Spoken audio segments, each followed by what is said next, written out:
Hello. There is a lot of doubts and confusions and ambiguities about the mind setting of conformity. Conformity is perhaps the most powerful, the most vicious mind setting that blocks the originality, the original flow of the engines of the mind and intellect and, of course, the spirit. Conformity is trained by the society at every moment of development, and conformity is evidenced in the thought process, in the ways of interpersonal relationships, in the various vantage points by which the world, the self, the others, and the societies and the environment aspects are perceived, the various concepts and ideas and perspectives, knowings and various information, the general knowledge about doings and the state of beings, they are all conformities.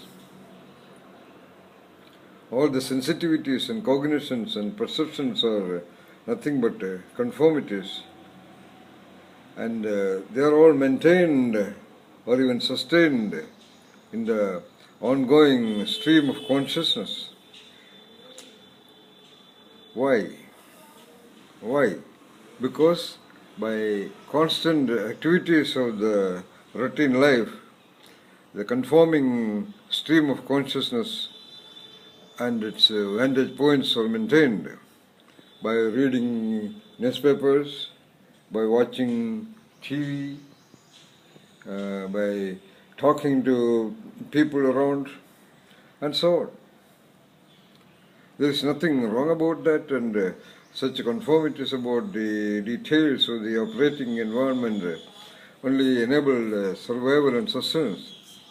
But the mind, the greater mind, the greatness of the human entity, the greater dimensions of perception, the greater speeds of the engines of attention, thinking, conceptualization, and internal dialogues and external dialogues, the properties and powers of a genius leader can be maintained by triggering great mind settings. How? The only way, perhaps, as of now, the only convenient and comfortable and even powerful way is to read books. The worlds of bookmakers and book publishing companies and libraries are worried about how to redeem the reading habits of people. This is the clear logic. Reading or traveling through the thought process of the creative and original individuals who created them, they will induce, they will trigger, they will click new perceptions, new vantage points, new cognitions and perceptions, new imaginations and visualizations, new meaning new to the reader. Like going to Himalayas or Niagaras or temples and mosques and other places trigger such mind settings.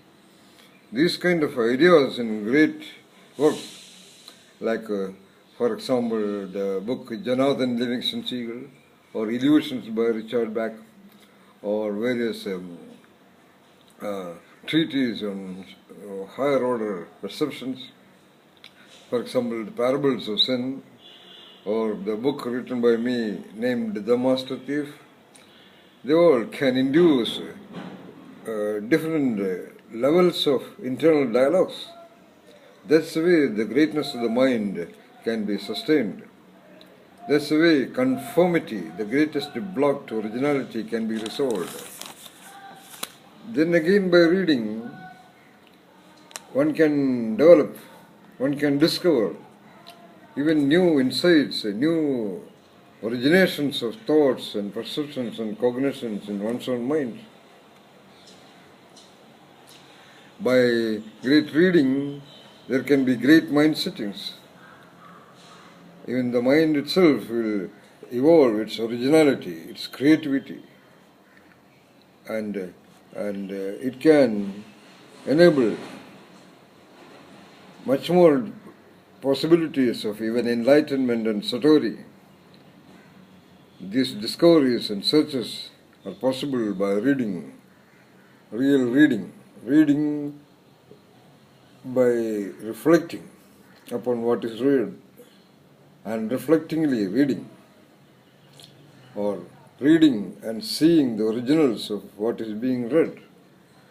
These are two of the most powerful logics by which reading can be, the wonderful activity of the mind and intellect can be redeemed so that the greatness of the human entity can be really discovered.